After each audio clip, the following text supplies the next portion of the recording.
Je me demandais, avec un passé culturel comme vous avez, pourquoi un homme comme vous, Pierre Curzi, décide de se lancer en politique?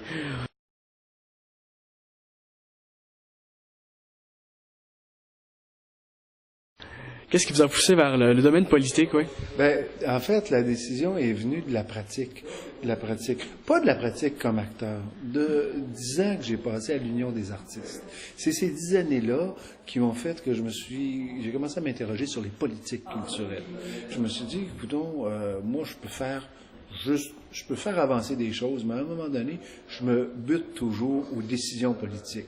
Fait que je vais aller en politique, puis je vais essayer de faire avancer les choses d'une façon plus large, tu sais, en étant au cœur des politiques culturelles, plutôt que d'être celui qui est obligé de se battre avec les politiques culturelles, puis d'être toujours limité. C'est cette réflexion-là. En tant que président de la Chambre de l'Union des artistes que vous étiez, vous avez travaillé très fort sur le dossier qui est la diversité culturelle, on en parlait un peu tantôt. Là, je me rattache plus aux jeunes, un jeune comme moi qui écoute des groupes québécois, des groupes de musique québécois. J'aimerais ça savoir qu'est-ce que ça permet à ces groupes-là, un dossier comme ça qui est travaillé par vous jusqu'à l'UNESCO. Ben, c'est un bon exemple, la musique.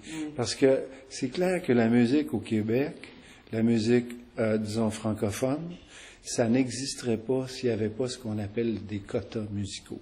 C'est-à-dire que les stations musicales sont obligées de diffuser 65% de contenu francophone.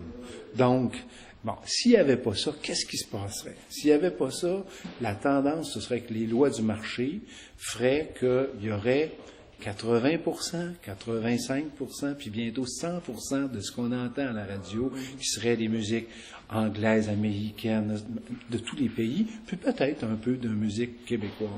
Donc, ces mesures-là, et ça, ce quota-là, si tu regardes les lois du marché, ce qu'on appelle la libéralisation du marché, ça veut dire on empêche ce qui nous empêche, on détruit ce qui nous empêche de pénétrer dans votre territoire puis de vous vendre nos produits. C'est ça le libéralisme économique. Plus de frontières, plus de taxes, plus rien qui t'empêche de venir vendre ton produit, puis c'est le meilleur produit qui va l'emporter. Ben, imagine ça au niveau musical, puis il y en a plus.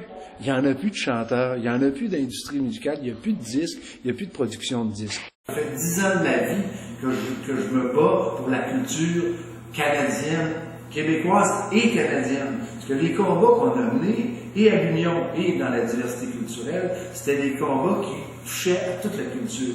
Alors je sais qu'il y a des différences majeures entre la culture du Québec et la culture du reste du Canada.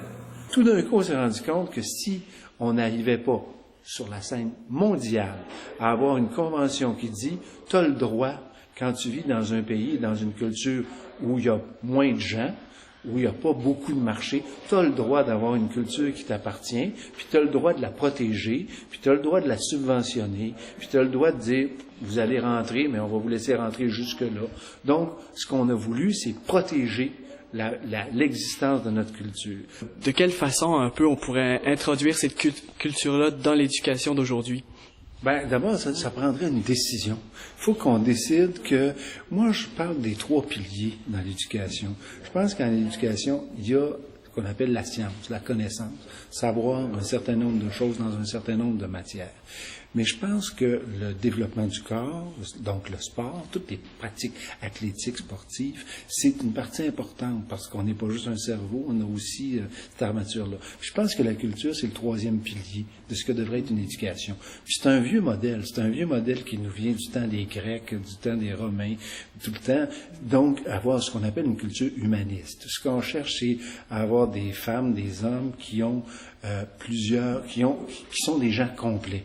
Donc, c'est une vision de l'éducation qui est pas uniquement productive. Tu fais pas juste quelqu'un de spécialisé dans un domaine bien précis parce que toi, tu as besoin que ça soit profitable, que cet individu-là fasse ce travail-là, mais tu crées des gens qui sont assez humanistes, qui ont une vision plus large, puis qui vont apporter autre chose que leurs compétences spécifiques, mais des compétences transversales, qu'on dit maintenant dans le des compétences qui sont plus larges, donc qui vont pouvoir mieux enrichir une société, un groupe, la collectivité dans laquelle ils vivent. La culture, ça a toujours des prolongements dans toutes les autres sphères.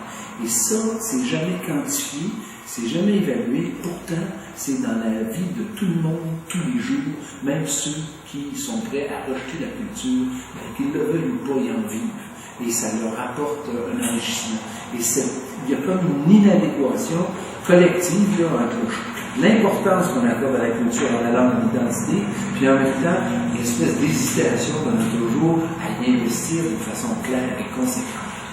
Donc, concrètement, que les artistes retournent dans les classes, retournent dans les écoles, puis qu'ils fassent ce qu'ils savent le mieux faire, qu'ils fassent de la culture. Donc, ça veut dire que c'était des gens de théâtre, qui fassent du théâtre, des gens de la danse, qui fassent de la danse.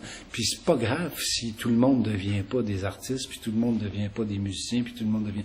Mais c'est important que tout le monde connaisse ça vraiment de l'intérieur. Comme on connaît, on sait jouer au hockey, moi je sais jouer au tennis, puis je suis pas un champion, je le serai jamais, puis c'est pas grave, mais je le sais comment je le fais, je l'ai vécu, donc j'ai acquis tout ce qu'il y a dans ce sport-là, tout ce qu'il y a dans cet art-là, tout ce qu'il y a dans cette connaissance-là.